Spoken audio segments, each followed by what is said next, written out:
syukuran dirafakkan kepada Allah Subhanahu wa taala Rabbul Jalil, Tuhan yang terus menerus memilih oleh Dia kepada kita untuk hadir dalam suatu majlis ilmu yang mudah-mudahan keberadaan yang sementara ini bukan sahaja dicampakkan faham oleh Allah Subhanahu wa taala, mudah-mudahan terus dipertingkatkan amalannya kita, ditinggikan makamnya kita, diterima sembahyangnya kita, yang mudah-mudahan target pengajian kita mencapai sebagaimana yang telah disebut oleh Allah Subhanahu wa taala, as-salatu ala ummati ka mi'raji, bermula semayang atas umatku itu seperti mi'rajnya aku kepada Allah Subhanahu wa taala. Apa makna mi'raj?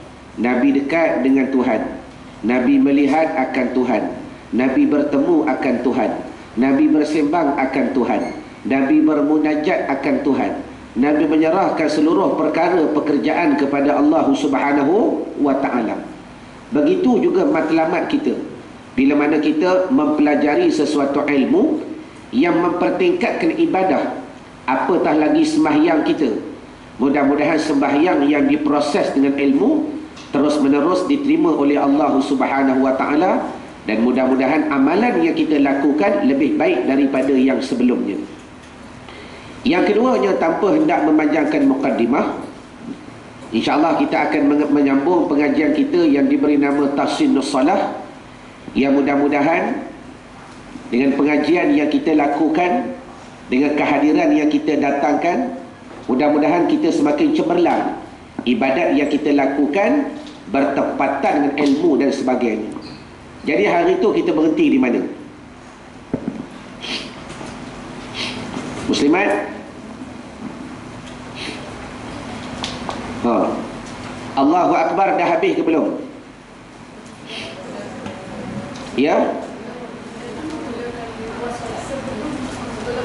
Oh, hari itu kita masuk bab ihsan, betul? Baik. Hari ini kita masuk pula kepada masalah fiqh. Kita akan menghuraikan 5 perkataan yang wajib dibaca dalam semayang dengan betul. Yang hari itu muslimat dah salin dah. Bacaan yang wajib dibaca dalam semayang dengan betul ada berapa? Ada 5. Takbir, Fatihah, Tahiyat, Selawat, Salam. Dan insya-Allah pada hari ini kita akan masuk dalam bab yang pertama sekali, iaitu Takbiratul Ihram. Cara pengajian kita mudah. Pertama, bila mana hamba baca, hamba nak muslimat ikut kerana Allah. Boleh? Baik. Yang kedua, bila mana hamba tanya, hamba nak muslimat jawab kerana Allah. Boleh? Betul salah tu nombor 2. Nama lagi kita dalam medan belajar. Salah tu benda biasa. Dan yang ketiga, kalau ada kesilapan yang muslimat nampak, hamba minta ditegur kerana Allah Subhanahu wa taala.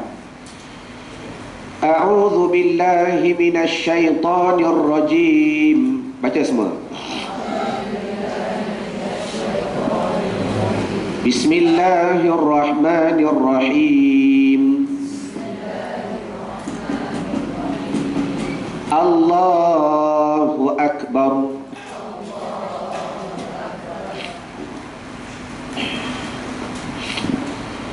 Allahu Akbar.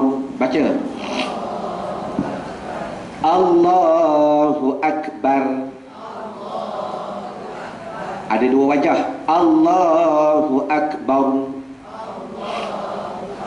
Baik, kita perincikan hukum dahulu. Yang pertama sekali, pegang dengan kemas.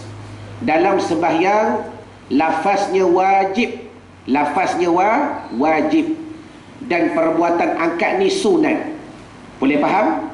Lafaz wajib. Allahu Akbar wajib kita sebut.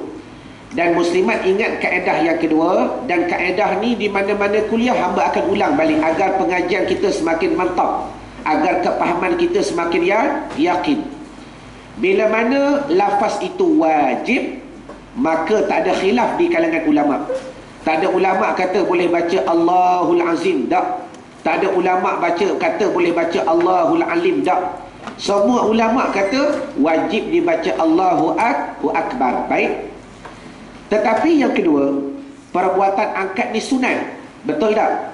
Sunat. Jadi muslimat dah faham bila mana sunat, nak angkat pun tak apa, tak angkat pun tak apa dah. Tak angkat pun tak apa dah. Tak ada istilah mana lebih afdal, sebab Nabi pernah buat dah. Jangan dikatakan meletak tangan di sini. Dalam mazhab yang lain, Allahu Akbar sampai letak di bawah. Dalam mazhab dia, itu yang terlebih afdal, kerana mereka mengkaji daripada perbuatan baginda Nabi SAW. Jadi yang kedua, antara maklumat yang muslimat kena faham. Kerana apa? Dengar baik-baik. Muslimat mengaji fiqh, tetapi ilmu ini muslimat boleh pakai di setiap masa, di setiap waktu dan sebagainya. Kerana apa? Muslimat bukan mengaji dengan hamba sahaja. Banyak tok-tok guru, ulama, masyayikh yang muslimat mentelaah. Kalau tak faham masalah dasar, ini yang menyebabkan hati kita berbolak-balik. Kalau tak faham masalah asas, itu yang berlaku perbalahan demi perbalahan. Jadi poin yang kedua yang hamba nak share dengan muslimat, dengar dah. Bila lafaz ni wajib, maka tak ada khilaf. Bila perbuatan ni sunat, maka terkaya dengan khilaf. Faham, hafal sebutan ni. Dalam lain kuliah lain kali hamba akan tanya banyak kali. Ulang balik. Bila perbuatan lafaz ni wajib, ada khilaf tak? Tak ada khilaf. Angkat ni wajib ke sunat? Bila sunat, apa jawapan dia? Oh, sudah baru tadi sebut. Bila angkat ni sunat, apa hukumnya? Terkaya dengan khilaf. Baik. Bermakna apa terkaya dengan khilaf? Banyak cara Nabi angkat.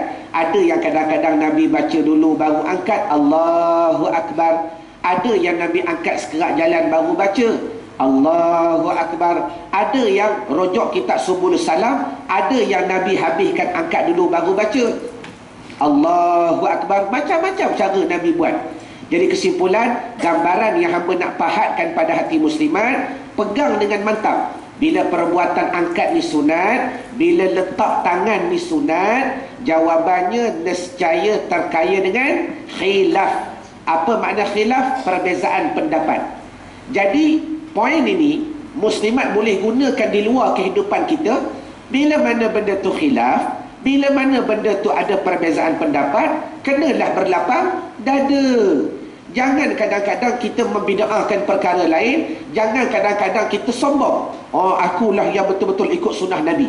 Oh, akulah yang betul-betul ikut sunnah Nabi. Yang letak di sini, oh, akulah yang betul-betul ikut sunnah Nabi. Yang letak di sini, dah, akulah yang betul-betul ikut sunnah Nabi. Ini namanya sombong. Sombong dengan ilmu. Kerana perbuatan Nabi ni luas. Sebab bila mana sebut sunnah, walau Nabi tak buat, kalau sahabat buat, Nabi mengiyakan sunnah tak? Sunnah. Jadi sunnah Nabi ni terlalu luas. Bukan sahaja yang Nabi buat, bila sahabat buat pun Nabi mengiyakan juga nama sunnah. Jadi kesimpulan yang kita faham daripada pengajian kita pada hari ini, bila perbuatan ni sunat, maka terkaya dengan khilaf. Bila sebut khilaf, maka berlapang dada. Jangan mendabik dada. Jangan nak mendabik dada, mana betul tak payah, yang penting selagi orang tu semayang sudah. Ni kadang-kadang duk buat macam ni. Wahabi lah tu. Jangan. Tak batas semayang, tahrikul asabi'. Imam Syafi'i sebut dah, tahrikul asabi' makruhun. Makruh saja. Kita pula lebih hebat daripada Imam Syafi'i. Tu wahabi lah. Jangan. Adab tak ada. Sebab tu mengaji fiqh, akhlak kena berjalan. Baik, sambung. Jadi ringkasnya, bila perbuatan ni sunat, hamba tak nak sentuh. Hamba serah bulat-bulat kepada muslimat. Mengajilah, pakailah di mana guru yang muslimat belajar. Yang kata angkat bagaimana, buat. Asalkan tunjang kita berjalan. Bergaduh tak? Tak bergaduh, mudah. Yang nak letak di sini, silakan. Nak letak di sini, silakan. Nak letak di sini, silakan. Nak letak di sini, silakan. Semua ada istinbat daripada Nabi atau daripada as-sahabah. Jelas? Baik, habis. Yang kedua, yang ketiga, bila mana lapas ni wajib, maka muslimat tak ada jalan dah, maka wajib belajar. Ingat, maka muslimat tak ada jalan, maka hukumnya wajib belajar. Baik, Allahu Akbar. Baca semua. Dalam sembahyang, lafaz Allahu Akbar ni wajib. Bila mana wajib, apa tadi kata? Muslimat tak ada jalan, melainkan muslimat kena belajar agar bacaan kita menjadi betul. Betul ke tidak?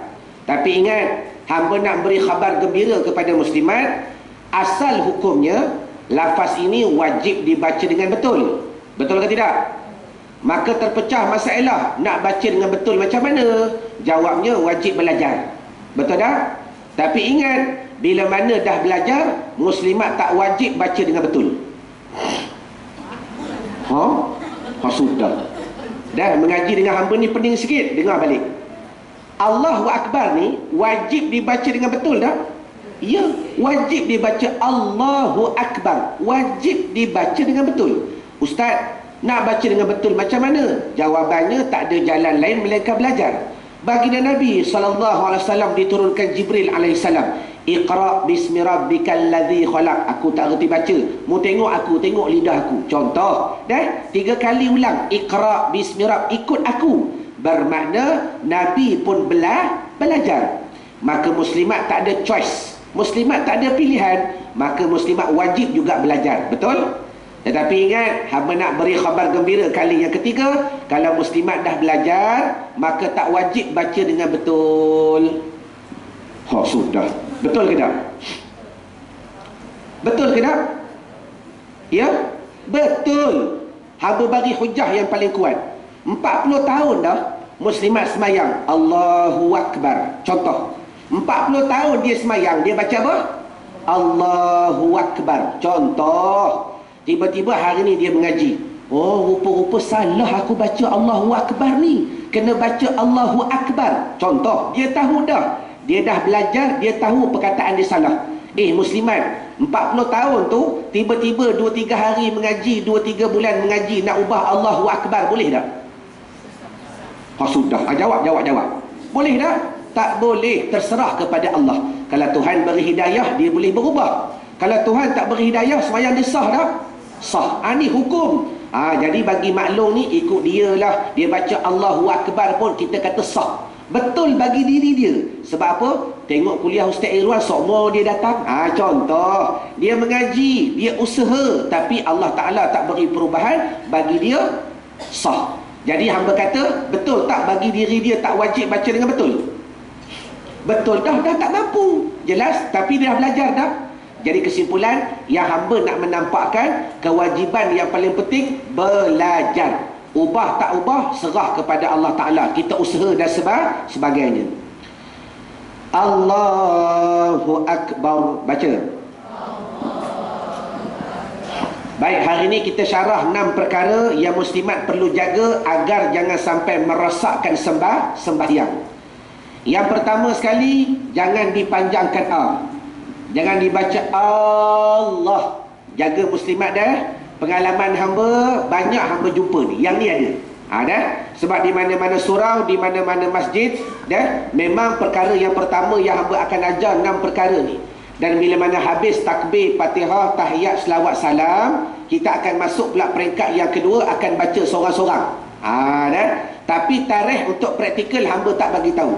Kalau hamba bagi tahu, confirm tinggal aku dengan yang lain semua tak datang. Allahumma salli ala Muhammad. Mana-mana surau macam tu dah. Kalau kita bagi tahu minggu depan nak praktikal, tinggal hamba, Tok Imam, Tok Bilal. Yang lain semua duduk luar takut nak masuk. Jadi kepada muslimat, jangan takut. Kita bukan rimau nak makan orang. Cuma pengalaman hamba banyak yang malu dan segan. Apa gerugi malu dalam medan pelajaran? Cuma hamba nak cerita pengalaman. Bila masuk praktikal tu, kita masih lagi jumpa Allah, dibaca begitu. Allah. Sembahyang batal ke tak? Sudah. Sembahyang batal. Kita kata dah, syarat yang pertama jangan dipanjangkan Allah. Sembahyang batal ke tak? Baik, dengar dah. Bagi muslimat yang mengaji fiqh serta dicampur dengan akhlak dan tasawuf, muslimat jawab begini. Orang yang membaca Allah batal dan tak batal. Jawab begitu. Batal dan tak batal. Macam mana kata batal? Kalau orang tu jenis tak mengaji, jenis sombong, pergi kuliah tak nak, belajar tak nak, dengar kuliah tak nak, cari tok guru tak nak, tiba-tiba semayang Allah, habis rosak sembahyang, batal sembahyang Tuhan tak terima. Golongan yang kedua, yang dah belajar, yang dah usaha, yang datang kuliah tapi masih lagi duk baca Allah, dimaafkan. Jelas? Dah. Barulah hukum kita tak mudah-mudah kita menghukum orang atas satu hukuman yang agak berat. Jelas? Itu yang pertama. Cuma nisbah penceritaannya kita faham dulu. Kalau orang buat Allah, batal sembahyang. Satu. Yang kedua, jangan ditambahkan ha pada sabdu. Jangan didabelkan ha. Allahu Akbar. Yang ni juga perangat pengalaman hamba kita jumpa. Allahu Akbar. Dia baca ha 2 kali. Rosak sembahyang, batal sembahyang. 2. Yang ketiga, jangan dipanjangkan hu. Allahu Akbar. Habis. Allahu Akbar. 3. Yang keempat, jangan dipalingkan bunyi a. Banyak yang duk palingkan bunyi. Allahu Akbar. Banyak dah. Tok Imam, Tok Bilal. Allahu Akbar, Allahu Akbar. Ni muslimat, aik ni datang dari mana? Hamba yakin di hadapan hamba ada ustazah-ustazah yang mengajar Al-Quran dan sebagainya. Kalau kita kaji Hamzah di atas,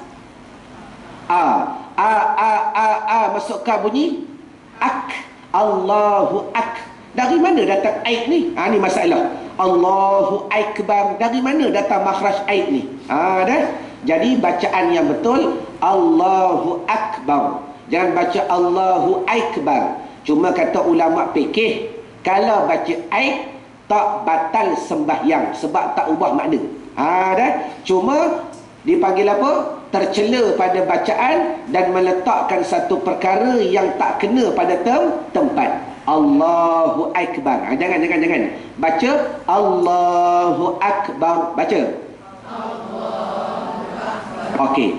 Perkara yang kelima yang perlu kita jaga, jangan dipanjangkan ba. Ada pengalaman hamba jangan sangat kita jumpa Allahu Akbar dia baca panjang, tapi ada Allahu Akbar, adalah segelintir dua kita jumpa. Namun hukum yang perlu kita belajar, jangan dipanjangkan. 5. Perkara yang keenam, ra ini muslimat dalam fikih boleh dibaca dua wajah. Yang pertama atas wajah mati, Allahu Akbar, baca. Yang kedua atas wajah ismam, Allahu Akbar. Allahu Akbar. Apa dia ismam? Ada rupa, tak ada bunyi. Ada sifat, tak ada bunyi. Tu dipanggil ismam. Sifat ada, Allahu Akbar, macam nak bunyi baru, tapi tak bunyi baru. Ismam ni muslimat dalam Quran cuma satu. Mengajilah. Sebab tu ingat sabda Nabi SAW, belajarlah kamu akan ilmu tajwid. Belajar tajwid ni wajib. Sebab tu hamba suka ulang beberapa kali kepada muslimat yang ada anak, yang ada cucu, yang ada anak saudara, yang sedang belajar di mana-mana mahat tahfiz, pondok tahfiz dan sebagainya. Tolong pastikan ada ke tidak anak-anak kita belajar ilmu tajwid. Sebab pengalaman hamba banyak pondok tahfiz mengabaikan ilmu tajwid. Berlaku sendiri di pondok hamba. Walaupun madrasah hamba bukan buat pengajian tahfiz, buat pengajian kitab bahasa Arab, tapi 8 orang bekas daripada tahfiz-tahfiz yang lain. Ada 2 budak baru masuk dulu mengaji di Bogor. Habis mengaji 3 tahun di Rawang, dah habis 30 juzuk. Kemudian sambung di Bogor 2 tahun. Sampai di Bogor, madrasah sana masalah. Dia balik dekat sini, belajar di pondok hamba. Maaf muslimat ni hamba sebut 8 orang ni. Ada 30 juzuk, ada 18 juzuk, ada 15 juzuk, 10 juzuk. Sekor pun tak reti tajwid. Allahumma salli ala Muhammad. Kita bukan nak marah kepada mereka. Cuma yang kita fikir macam mana tahfiz yang mereka mengaji dahulu mengabaikan ilmu begini. Sedangkan hukum tak sama dah. Belajar hafal Quran wajib ke sunat? Hafal Quran wajib ke sunat? Sunat. Belajar tajwid wajib. Jadi pengalaman yang berlaku, kita bukan nak hina mereka, tidak. Kita duk fikir macam manalah Tapis ambil-ambilan begitu banyak mengajar bagi budak-budak hafal Quran. Tajwid pun tak boleh hurai. Sedangkan Nabi kata wajib ke atas kamu belajar tajwid. Jadi kembali kepada masalah ismam. Hamba nak hurai sedikit saja masalah ismam muslimat. Sebab kalau muslimat tak faham dasar ismam, muslimat tak akan faham masalah ni. Sebab dalam Al-Quran ismam yang sunat banyak, ismam yang wajib cuma satu. Dalam surah apa? Sudah. Dah. Nak hamba tanya seorang-seorang ke nak pakat jawab? Allahumma salli ala Muhammad. Dah. Sebab tu mengaji ni, kalau orang nak kepada ilmu, dia ulang banyak kali pun tak apa. Dah. Kadang-kadang betul seronok ustaz mengaji kat sana, mengaji lain. Yang ni bagus, tak ada masalah. Kita kata ilmu ni begitu banyak. Tapi orang yang suka kepada ilmu, benda sama dia ulang tak apa. Sebab apa? Bila ulangan tu dia semakin tahu. Ni kadang-kadang bila sekali mengaji, agak-agak boleh lekat dah. Dah. Yang mengaji hari ni semua bukan enjin Volvo, dah semua enjin C70 contoh. Dah. Bila enjin lama ni nak start kadang-kadang payah, betul tak? Nak bagi panas tu lama, bom bila nak panas, Allahumma salli ala Muhammad, baru jalan 3-4 kilo enjin panas, kena berhenti pula bagi minyak hitam turun. Dah tu C70 yang mata bulat tu, Allahumma salli ala Muhammad. Muslimat, walaupun C70 enjin Honda tu lagi kuat daripada Honda baru, betul tak? Dulu C70 tu jangankan kata kelapa, itu kelapa sawit pun boleh bawa. Enjin sekarang ni, bodi sekarang tak tahan. Dah baru mak dengan Pak Long naik pancit tayar. Allahumma salli ala Muhammad. Baik, kita kembali kepada dasar. Macam mana muslimat nak faham ismam? Muslimat kena faham dahulu yang asas, yang dasar, yang basic. Dah, hamba berani mengulang kerana sabda Nabi sallallahu alaihi wasallam, wajib ke atas kamu belajar tajwid, wajib kena tahu. Jadi ismam ni muslimat, dalam Al-Quran cuma ada satu. Daripada surah Yusuf, kalau hamba tak salah ayat 11. Ayatnya la ta manna. Yang dah tahu alhamdulillah.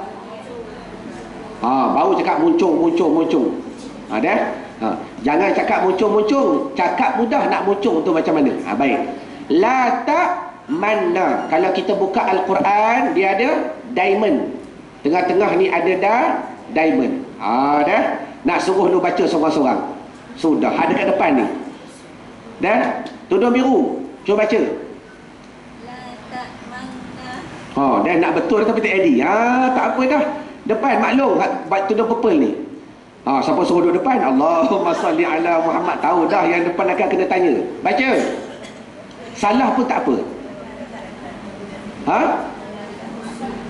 Bunyi maun tak ada. Dah. Baik, kita ulang sedikit saja biar mantap. Kalau tengok ejaannya dan bacaannya la ta manna. Tapi kalau kita buka Al-Quran dekat belakang sekali, dia akan tulis asluhu manna la ta manuna. Ni asalnya la ta manuna. La ta manuna. Baca. La ta manuna. Baik, ni asal manna. Bila mana asalnya manuna, dimasukkan nun yang pertama dalam nun yang kedua, maka nun mana yang hilang? Nun yang pertama. Dah. Baik. Bila nun pertama hilang, dipanggil hilang pada tulisan. Dah. Hilang pada tulisan tapi tak hilang pada sifat. Dalam setengah kitab ulama sebut, tulis Quran ni kita wajib menyebutkan semua huruf. Semua huruf kita wajib sebut. La, ta, ma, na. Semua huruf kita wajib sebut. Maka ulama bawa datang kaedah. Nak sebut macam mana kalau huruf tu bereke. Melayu kata apa? Berangkai. Melayu kata apa? Berangkai lah. Dah, baik.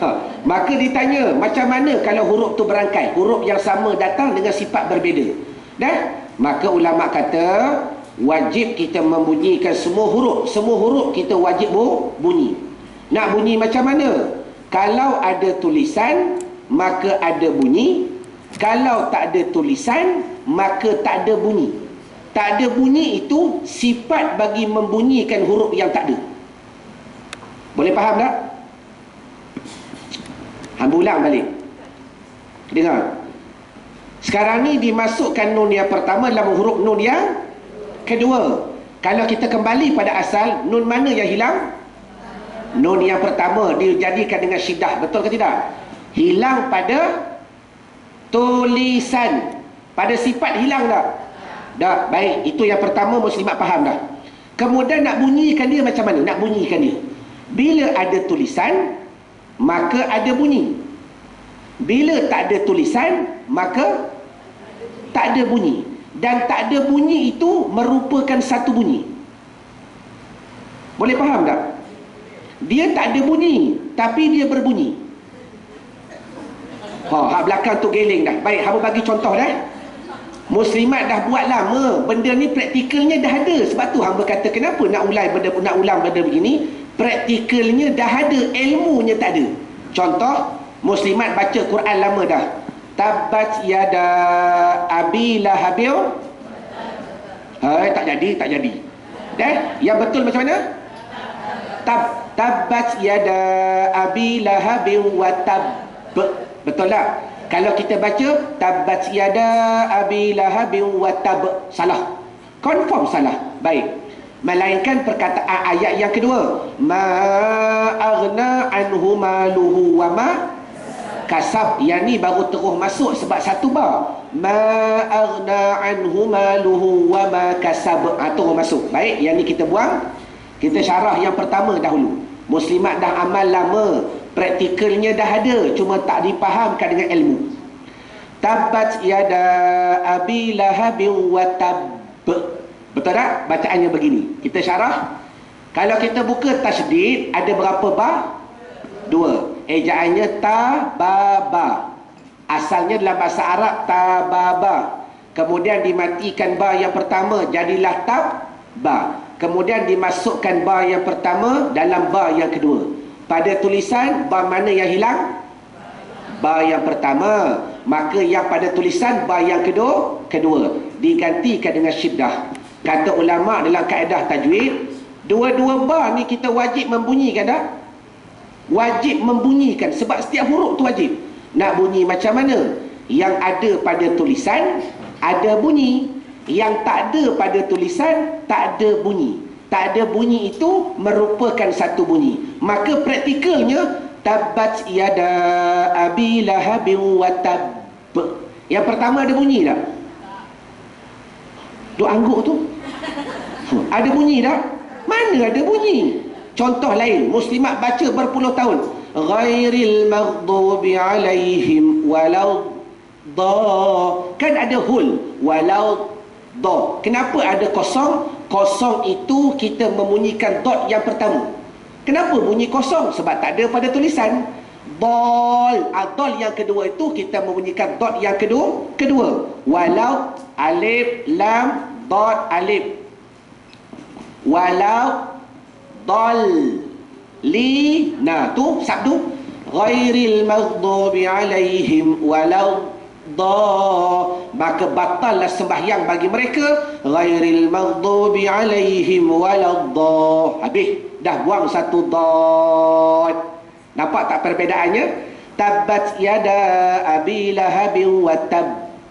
Pertama kosong. Kosong itu satu bunyi, membunyikan huruf yang tak ada. Tak ada. Nah, sifat macam mana? Dengan tak ada bunyi. Faham tak? Sama juga masalah tadi. La ta'manuna. Baca. La ta'manuna. Sekarang ni dengan sifat yang sama, muslimat hilangkan bunyi nu. Sekarang ni la ta'manuna. La ta'manuna. Sekarang ni buang bunyi nu, tapi sifat ada. La ta'manna. La ta'manuna. Tak bunyi nu, nu tak ada. Dia bunyi manna. Baca begini. La ta'manna. Sudah, biarlah muncul pun tak apa, huduh pun tak apa, nak mengaji. Allahumma salli ala Muhammad. Tu dipanggil ismam. Ada sifat, tak ada bunyi. Manna asalnya manuna, buang bunyi nu. Manna. Ada. Cuma hampa nak raikan lagi kepada muslimat yang pernah belajar Quran, belajar ilmu tajwid. Ustaz, saya belajar cara lain. Hamba kata, ya, dalam ilmu tajwid ada 10 cara baca manna. Ada 10 cara baca. La ta'manna, banyak. La ta'manna, banyak. Dah, yang hamba dapat cuma 4-5 riwayah. Ada. Cuma kata ulama ada 10 cara baca. Yang paling masyhur la ta'manna. Faham? Jadi sama juga masalah tadi. Ada sifat, tak ada bunyi. Allahu Akbar. Baca. Dah, dia macam nak bunyi baru tapi tak bunyi baru. Habis masalah yang pertama. Tak faham tanya, tak tanya faham.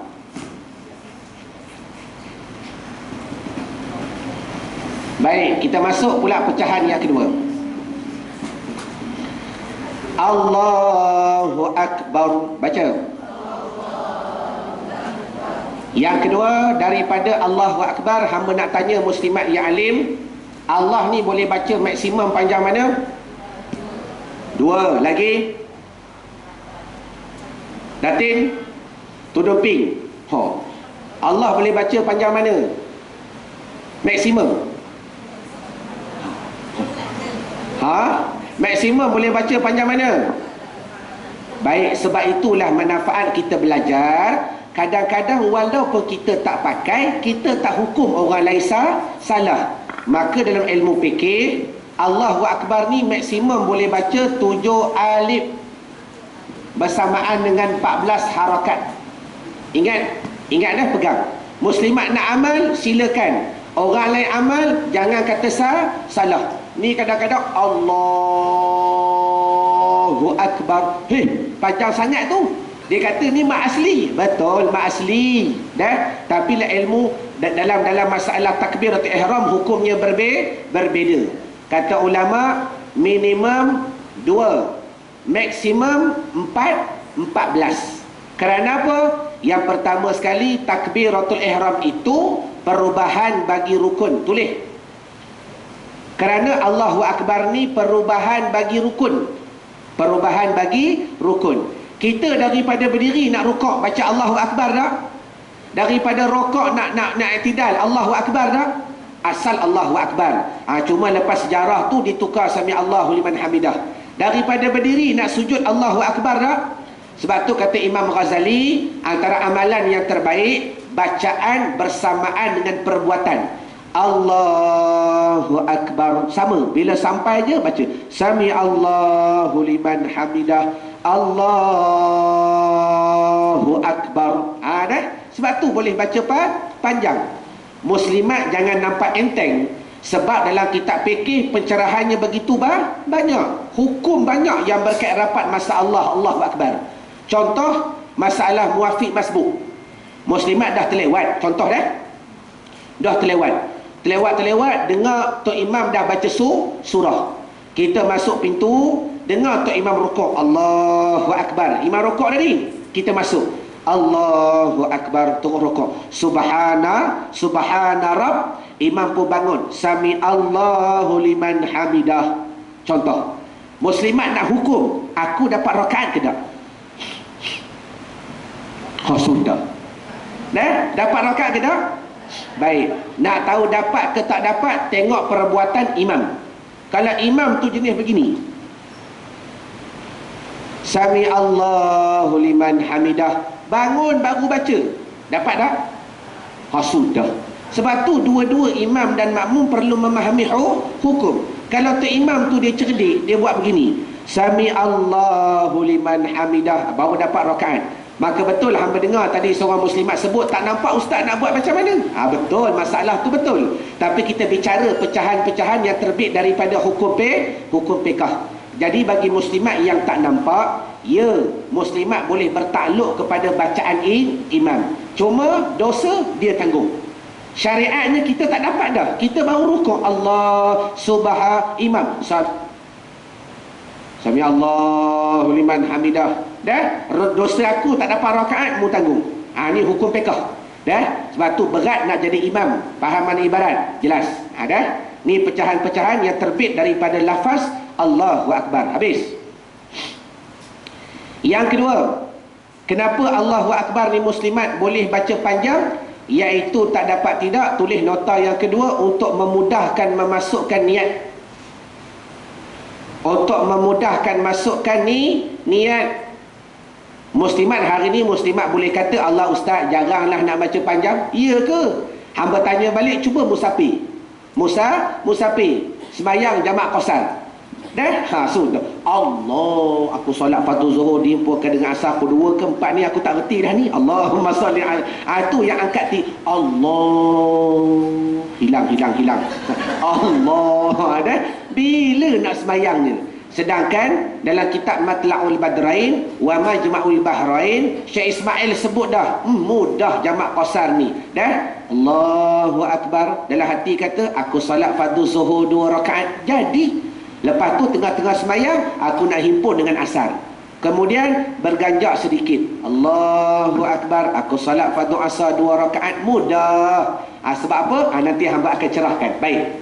Jadi ringkasnya, nota yang kedua, kenapa boleh dibaca panjang? Sebab untuk dimasukkan niat. Hari ini kita mengaji sikit masalah niat. Walau praktikalnya muslimat dah buat, tetapi kalau dia berdepek dengan ilmu, amalan tu semakin mantap. Baik. Allahu Akbar. Kata ulama yang kedua, kenapa dia boleh baca panjang sampai 14 harakat?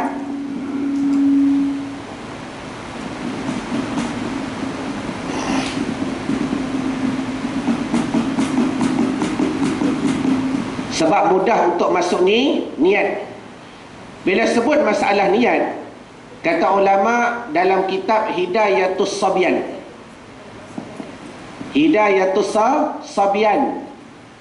daripada lafaz Allahu Akbar ada 2 perkataan. Allah Akbar. Kemudian huruf ada 8. Alif, lam, lam, ha, alif, kaf, bara. Daripada 8 ni, kata ulama, ada 36 tempat cara nak masuk niat.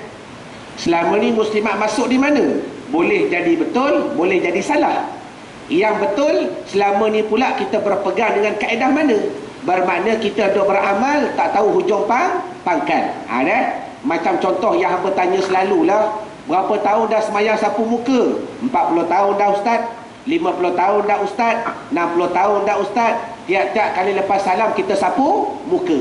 Bila tanya sapu muka baca apa? Boleh jawab tak? Sudah. Boleh tak? Yang boleh Alhamdulillah. Yang masih lagi tak boleh, contoh yang paling mudah, amalan yang kita buat bila tak berdepek dengan ilmu menjadi sia-sia. Sedangkan hadis yang dirawikan daripada Ibnu Mas'ud, setelah aku melihat Nabi memberi salam, dia letak telapak tangan yang mulia di atas ubun-ubun. Belajar cara betul, jangan tarik ikut depan lagi. Nabi takkan meninggalkan kita dalam keadaan terkontang-kanting tanpa ilmu. Nabi ajar tarik daripada ubun-ubun seraya berkata, apa doa dia? Tadi kena tahu. Nak tanya seorang-seorang ke pakat-pakat nak jawab? Tarik dari atas baca apa? Allahumma. Allahumma. Bahasa Melayu lah senang. Bahasa Arab bukan faham. Bahasa Melayu. Aftah macam mana, dah buka macam mana? Bahasa Melayu. Ya Allah, jauhkan aku dari keluh kesah dan duka cita. Baru sapu muka jadi ibadat. Dah? Bahasa Arabnya Allahumma azhib annil hamma wal hazan. Hamba baik sangka muslimat boleh jawab. Cuma dalam kuliah tu dia gugup. Allahumma salli ala Muhammad. Cuba tengah semayang semua ingat. Betul tak? Bahasa Arabnya Allahumma azhib annil hamma wal hazan. Bahasa Melayu lagi mudah. Ya Allah, jauhkan aku dari keluh kesah dan duka cita. Baru sapu muka jadi ibadat. Baru sapu muka jadi tak sia-sia. Jelas. Sebab tu di mana-mana kuliah hamba bagi tahu, orang yang tak sapu selamat. Orang yang sapu muka tak selamat. Betul tak? Orang yang semayang tak sapu muka selamat tak? Selamatlah. Dia tak payah belajar, tak payah mengkaji, tak payah ambil tahu cara sapu muka macam mana. Ni aku pilih tak sapu, selesai. Aku tak nak sapu lah, sapu tu sunat, selamat. Orang yang sapu muka tak selamat. Kena belajar, kena mengkaji, kena mengaji. Betul tak? Berapa ramai yang sapu dalam keadaan tak tahu. Allahumma salli ala Muhammad. Habis. Sama juga masalah takbir. Jangan kita sangka kita takbir betul dah kalau tak mengaji. Baik, kita sambung. Kata ulama dalam kitab Hidayatus Sabyan, dah ada 36 tempat cara nak masuk ni niat. Baik. Sebelum nak masuk 36 tempat, kita pecah dulu. Daripada 36 ni terpecah kepada 3. Yang pertama namanya niat kamaliyah.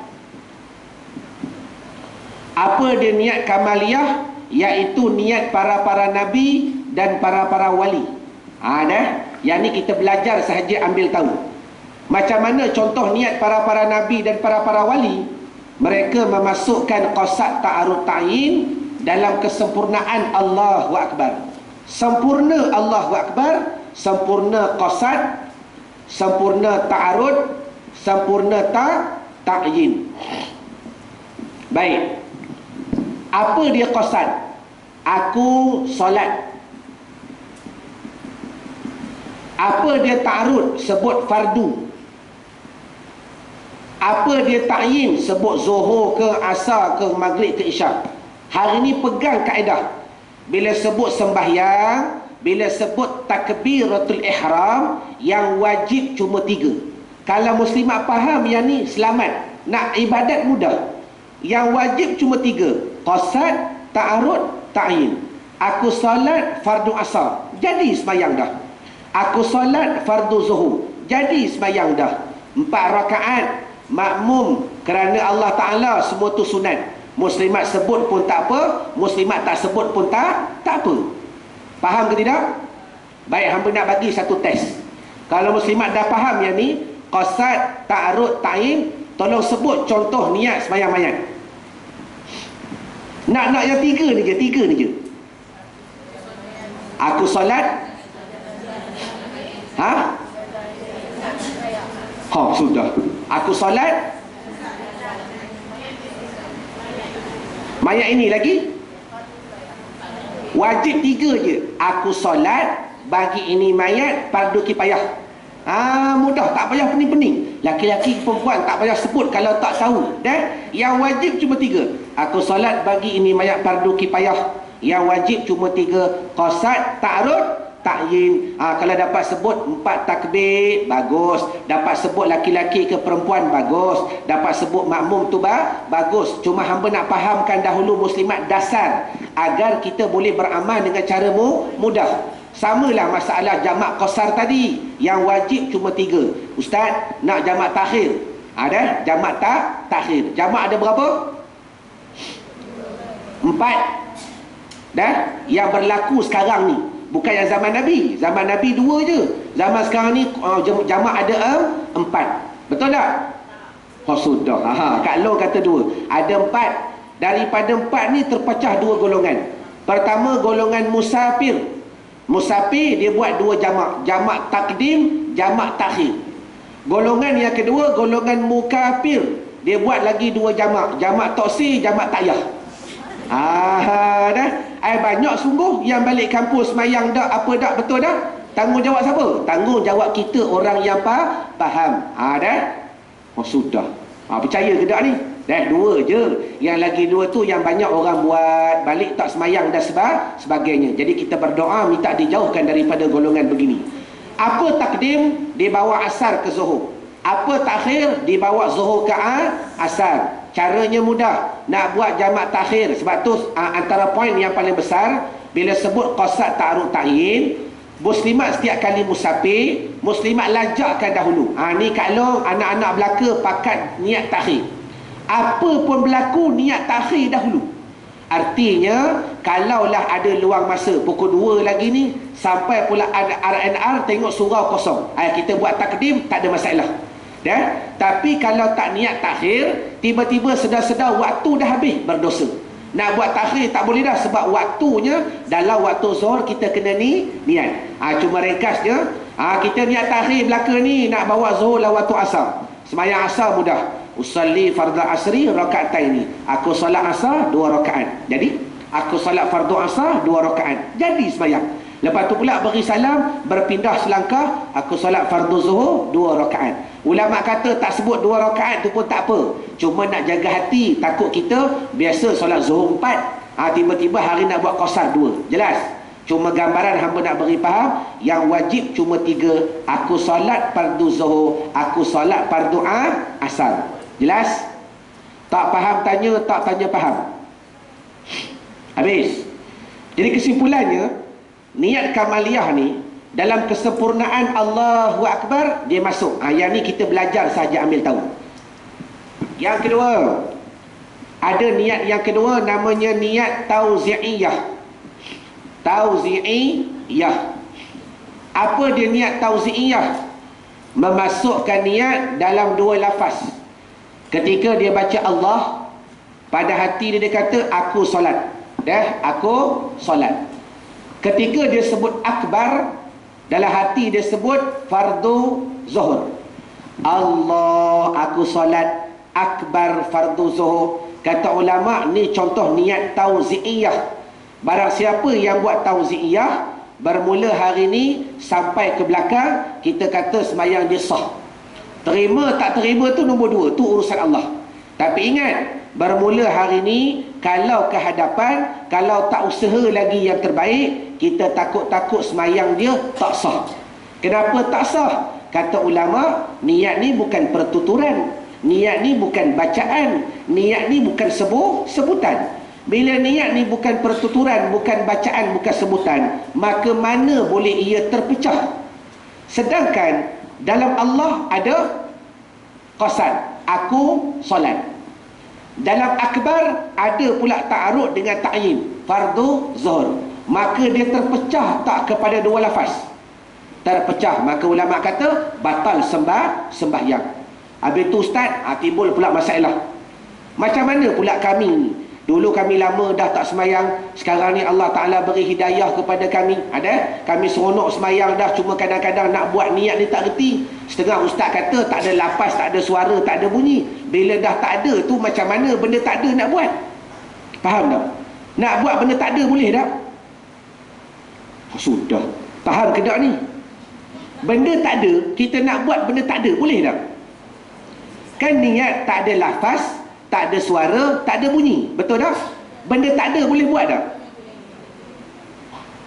Nak buat macam mana? Berani jawab, berani bertanggungjawab. Allahumma salli ala Muhammad. Benda tak ada. Benda tak ada, nak buat macam mana? Maka sebab itulah timbulnya kepahaman yang ketiga, iaitu niat urfiyah. Baik, kita belajar dahulu. Apa dia niat urfiyah? Niat ni selamat.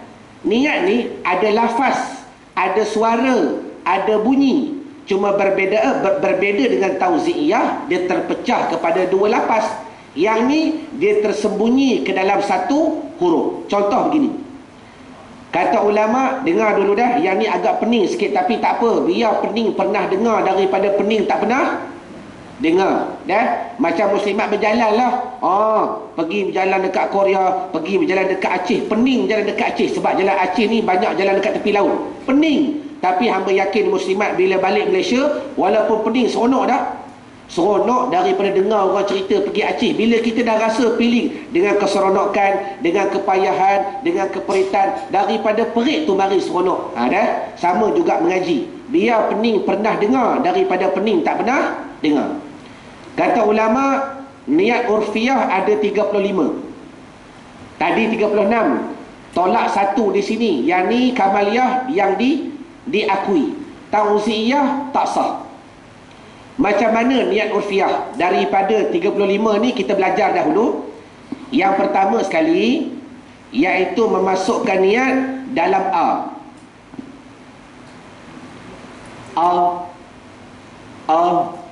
masa baca tu masuk dah. Yang ni muslimat tak payah belajar, dengar sahaja. Itu satu. Yang kedua, memasukkan niat dalam lam. Yang ni dengar sahaja, bukan untuk beramal, tak mampu. Iaitu waktu baca lam di lidah, Masa baca lam tu dah ada dah qasak ta'arud ta'yin. Yang ni kita tak mampu nak buat. Yang ketiga, yang ni lah untuk praktikal, iaitu memasukkan qasak ta'arud ta'yin dalam la huruf yang ketiga. Sebab tu ulama kata kenapa la ni boleh dibaca sampai 14 harakat. Maka jawabannya mudah. Waktu baca al, hati muslimat kosong. Al kosong. Waktu baca la tu, bacalah panjang mana pun. Allah. Bercakaplah, aku solat fardu zuhur 4 rakaat, aku solat fardu asar 4 rakaat. Kemudian bila mana kita baca hu, Allahu, hu tu hati dah habis, dah kosong dah. Allahu akbar, Allahu akbar. Jadi sekiranya kita mengamalkan kaedah begini, maknanya muslimat dah ada sandaran. Aku berpegang dalam kaedah yang ketiga daripada 36 kaedah yang disebut dalam kitab Hidayatus Sabiyan pada membicarakan masalah ni, niat. Jadi sebab itulah kata ulama, kenapa disunatkan dibaca sehingga 7 alif persamaan 14 harakat, bagi dipermudahkan untuk masuk ni niat. Artinya waktu baca al dia diam. Allah. Dalam ketika baca Allah tu cakaplah, aku solat fardu zuhur, aku solat fardu asar, aku solat fardu maghrib. Cakap, tak ada masalah. Tak batal sembahyang. Beza, yang tadi bercakap batal ustaz, yang ni bercakap tak batal. Kenapa? Kita jawab, percakapan yang tadi iaitu terpecah dalam 2 lafaz. Allah, kita bercakap aku solat. Akbar, kita bercakap fardu zuhur. Habis. Yang ni kita bercakap dalam satu huruf. Dia tersembunyi dalam satu huruf. Maka ulama kata dimaafkan bagi orang urfiah. Dah. Teruskanlah amalan begini. Berniatlah dalam la, sehingga muslimat sampai satu peringkat, sampai satu maqam, barulah muslimat faham. Rahasia takbir itu, rahasia niat itu, tak ada lapas, tak ada rupa, tak ada bunyi. Tapi ingat, sebelum nak sampai kepada martabat itu, perlu ada lapas, perlu ada bunyi. Sebagaimana berkata Habib Syalim sebagaimana berkata Asy-Syaikh Asy-Syazili, dia kata zikir tu asal lidah. Allah, Allah, Allah. Asal lidah, ada asasnya. Kemudian dia macam semut, dia cari kemanisan. Mana tempat manis dia masuk. Dia masuk pelan-pelan, cari di hati. Kekallah lidah serta hati. Allah, Allah. Hati pun duk berzikir. Lama-lama hilang di lidah, kekal di hati. Hati duk berzikir. Sampai satu peringkat, hilanglah di hati. Yang kekal hanya kepahaman zikrullah. Dia pergi mana-mana, berasa hati berzikir. Tapi dia tak berzikir. Tapi berasa hati itu berzikir. Jadi stage yang keempat, tak ada guru yang boleh ajar, tak ada ulama yang boleh terjemahkan kepada kita, datang daripada kepahaman peribadi. Dalam fikih dinamakan ijtihadun nafsi. Ijtihad yang datang daripada usaha kita sendiri. Faham mana ibarat? Cuma nak sampai pada level tadi, kena ada kaedah pada syariat. Wallahu a'lam. Tak faham tanya, tak tanya faham.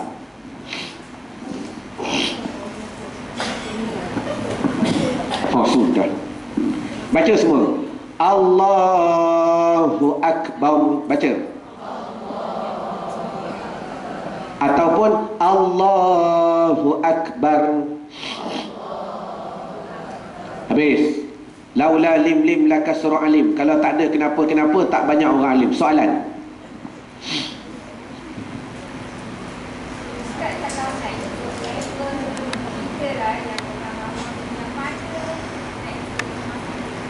Yang ni lah ni. Yang ni lah. Caranya banyak lagi. Kalau kita belajar yang keempat, dah dimasukkan dalam ha. Kalau kaedah yang kelima, dimasukkan dalam a. Kalau kaedah yang keenam, dimasukkan dalam ka. Kalau kaedah yang ketujuh, dimasukkan dalam ba. Kalau kaedah yang ke-8, dalam ra. Allahu Akbar. Masa baca ra tu qasak ta'arud ta'yin. Kaedah ni payah. Yang paling mudah yang ketiga. Kaedah yang ke-9 dicampurkan al. Kaedah yang ke-10 dicampurkan lah. Kaedah yang ke-11 dicampurkan ak. Kaedah yang ke-12 dicampurkan ba dengan ra. Kaedah yang ke-13 dicampurkan al tiga-tiga. Banyak. Semuanya ada 35. Yang pelik-pelik tu tak payah belajar, kita ambil yang paling mudah dalam la. Allah. Masa al tu duduk diam, masa la ni bercakaplah macam mana pun. Mudah-mudahan semayangnya sempurna. Jelas? Ni dipanggil niat urfiyah. Yang paling mudah bagi orang awam yang ini. Soalan yang lain. Tanya.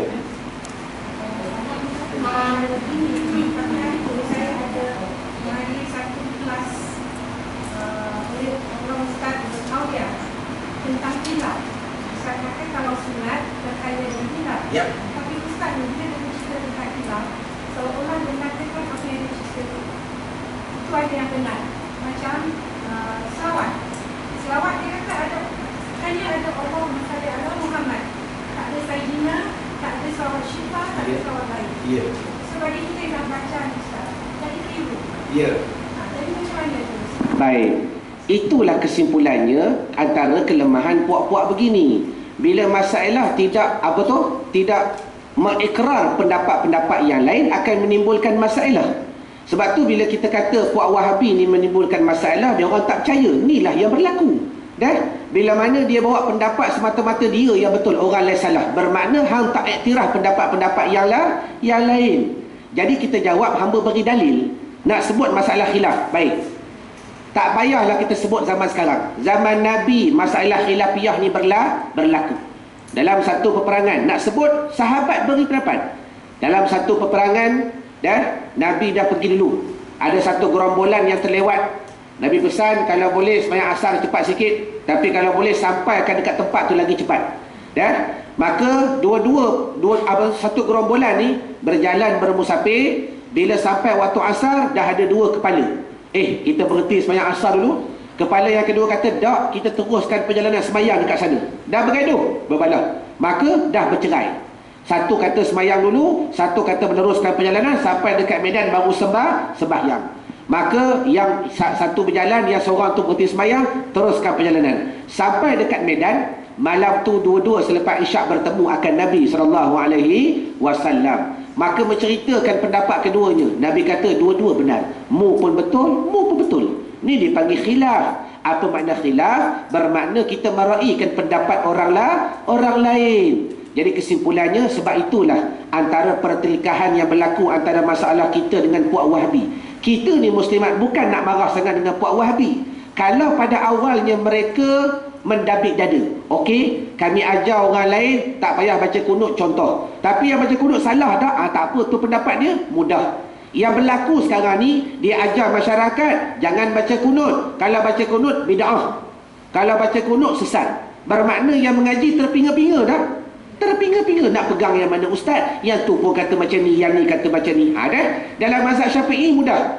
Mazhab Syafi'i kata apa? Kunut sunat muakkadah. Sunat muakkad kalau buat bagus, kalau tinggal batas semayang dah.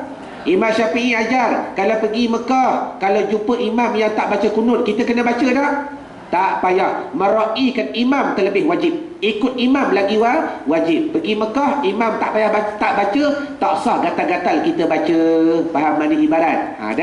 Jadi kesimpulannya inilah yang berlaku dalam masyarakat kita. Bila mana ramainya ustaz-ustaz yang berpemikiran Wahabi begini, yang tidak meraihkan pendapat-pendapat yang lain, maka menimbulkan keraguan pada hati muslimat, menimbulkan keraguan pada hati yang belajar, akhir sekali menimbulkan keadaan yang tidak berlapang dada dan sebagainya. Faham mana ibarat? Wallahu a'lam. Habis. Soalan yang lain. Ustaz, kalau kita pakai yang kaedah yang tersedia dalam lam tu, banyak sampai sebut lam tu, dalam hati kita berkata aku solat baru zuhur. Itu je lah. Yang simple je. Qasad ta'arud tanya aku solat waktu zuhur. Jadi dah. Baik.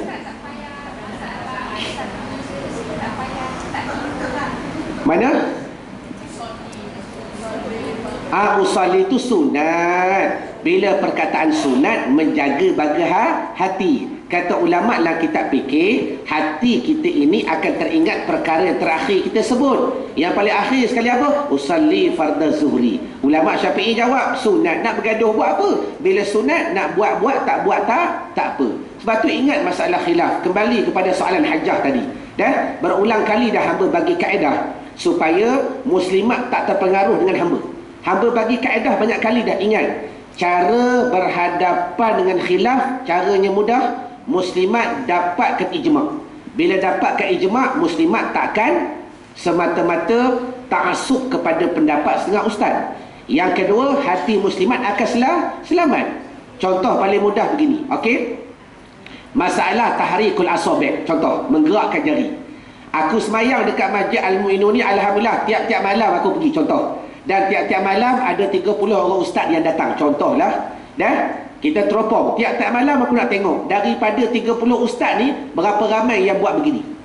Kita katalah ada 3 orang ustaz yang buat begini, 27 kita buat begini, betul tak? Maka kita nak pegang yang mana? Pegang yang 27. Hamba nak bagi contoh lain. Dulu sekali hamba pernah kuliah. Satu hamba Allah punya, dia kata, ustaz, kemarin saya terperangkap dalam traffic jam. Dan waktu tu memang lambat sampai rumah dekat waktu isyak. Kemudian dia dengar radio Aikim Ustaz Zahzan. Hamba sebut bukan nak hina beliau, sekali lagi hamba akan puji beliau dahulu. Dia dengar apa? Dia kata Ustaz Zahzan dia sebut mak Nabi, ayah Nabi dalam neraka. Muslimat boleh buka YouTube. Sekarang ni telah di-convert dalam YouTube. Ceramah-ceramah Ustaz Zahzan ni ada. Muslimat boleh dengar 3-4 kali. Kalau kita dengar baru sekali, kita baik sangka Ustaz Zahzan tersilap. Tapi dalam 3 siri dia ulang perkataan yang sama. Hamba jawab dengan hamba Allah tu, hamba kata begini. Jangan kata dulu dia salah, jangan kata dulu hamba betul. Dan hamba tak nak dengar kata hamba salah, dan hamba sakit telinga kalau kata dia betul. Betul tak? Sebab mana mungkin ayah Nabi, bapa Nabi duduk dalam neraka. Sedangkan Ustaz Zahzan tu antara ulama yang mengajar tafsir cara yang terbaik. Hamba puji beliau. Setengah orang dia baca Quran, dia terus syarah, cara ni salah. Bukan salah, kurang tepat. Sebab kita bukan mujtahid, melainkan kita baca Quran dan kita baca tafsir, kita syarah tafsir baru betul. Ustaz Zahzan kalau muslimat yang ikuti Radio Aikim, dia baca dulu ayat Quran dan dia baca tafsir Tabarani, tafsir Qurtubi, tafsir yang lain contoh. Dah dia baca 3-4 tafsir baru dia syarah. Bermakna dia syarah tafsir. Itu kaedah membaca tafsir yang paling tepat. Namun walau bagaimanapun, Ustaz Zahzan Nabi ke? Tak pelik dia buat salah. Hamba pun banyak buat salah, tak pelik. Itu benda biasa, benda normal. Bila dia dakwa mak Nabi, ayah Nabi dalam neraka. Sekarang hamba nak tanya muslimat dahulu. Muslimat boleh terima tak kenyataan ni? Baik. Kalau muslimat nak tolak, muslimat kena ada hujah. Betul? Muslimat kena ada dalil. Ustaz Zahzan mengajar kita Arab, baca bahasa Arab, kita Arab pun tak reti. Contoh. Baik. Kalau muslimat tak boleh terima, ada dalil tak? Deng Allahumma salli ala Muhammad. Ada hujah tak? Tak ada hujah. Ustaz Zahzan ada hujah. Satu hari datang seorang sahabat bertanya, ya Rasulullah, kaifa abi, lagu mana bapakku? Dia ringkaskan kalam. Nabi kata, abika wa abuka finnar, bapak aku dan bapak engkau dalam neraka. Ada hadis. Cuma ulama hurai hadis itu cerita macam mana, selagi hamba cerahkan. Baik. Jadi ringkas dia, kalau muslimat tak ada dalil, muslimat tak ada hujah, macam mana muslimat nak tolak kenyataan Ustaz Zahzan tadi? Maka antara cara yang muslimat boleh guna, Quran, hadis, ijma', qiyas.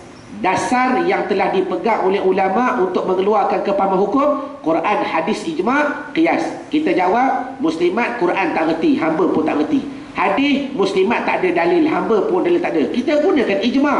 Macam mana ijma'? Aku dah tanya 40 orang ustaz contoh. Dan kita forward, tanya ustaz, tanya 40 orang. Mak Nabi, ayah Nabi, syurga, neraka. Jangan buat karangan panjang-panjang. Aku pun letih nak baca. Allahumma salli ala Muhammad. Kita sibuk mengajar sana, mengajar sini. Dan buat reka-reka. Ustaz nak tanya bapa Nabi syurga ke neraka.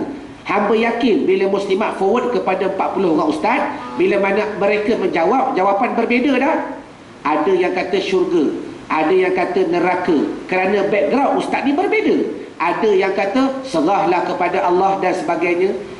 Daripada 40 tu mesti ada majoriti dan minoriti. Daripada 40, 20 kata syurga, 8 kata neraka, yang lebih kata serahlah kepada Allah, kami pun tak maklum. Maka muslimat nak pegang yang mana? Pegang yang 20. Dan ingat, bila mana muslimat menggunakan ijma', akan menjaga hati. Ni yang kita nak, menjaga hati daripada 2 perkara. Pertama, menjaga hati daripada taksub. barulah kita tak taksub ke mata-mata ustaz tu sahaja.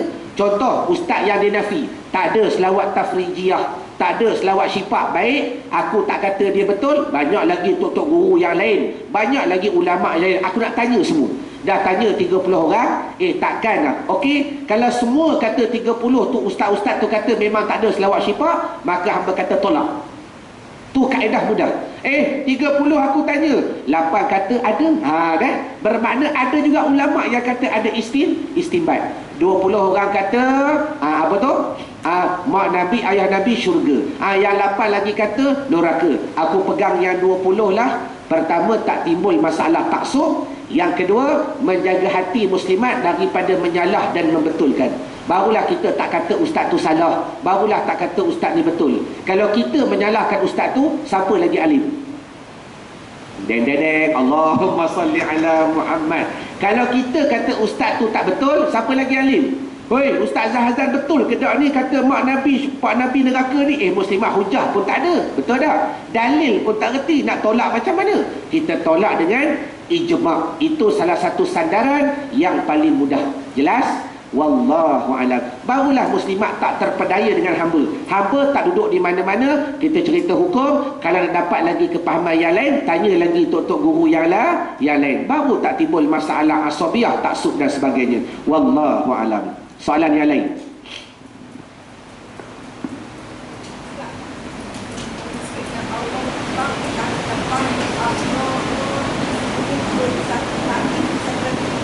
Ismam. Yap, dua wajah. Dah. Kalau azan, 3 wajah. Pertama baris depan. Yang ni untuk maklumat saja. Allahu akbar, Allahu akbar. Yang kedua baris mati. Allahu akbar, Allahu akbar. Yang ketiga baris Fatahah, baris atas. Allahu akbar, Allahu akbar. Maknanya muslimat yang dah belajar, bila dengar Tok Bilal baca Allahu akbar, Allahu akbar, baru kita tak kata salah. Ini mengaji tak nak. Hei, mana Tok Imam Tok Bilal baca Allah ni? Contoh lain. Kita jemput Tok Imam. Tok Imam tu baca macam mana? Bismillahirrahmanirrahim. Alhamdulillahi Rabbil Alamin Ar-Rahmanur Rahim Maliki Yawmiddin. Dalam hati kita kata Tok Imam ni datang daripada planet mana? Allahumma salli ala Muhammad. Sungguh 40 tahun dah tak pernah dengar Tok Imam baca Nur Rahim. Tiba-tiba mari Tok Imam ni baca Bismillahirrahmanirrahim.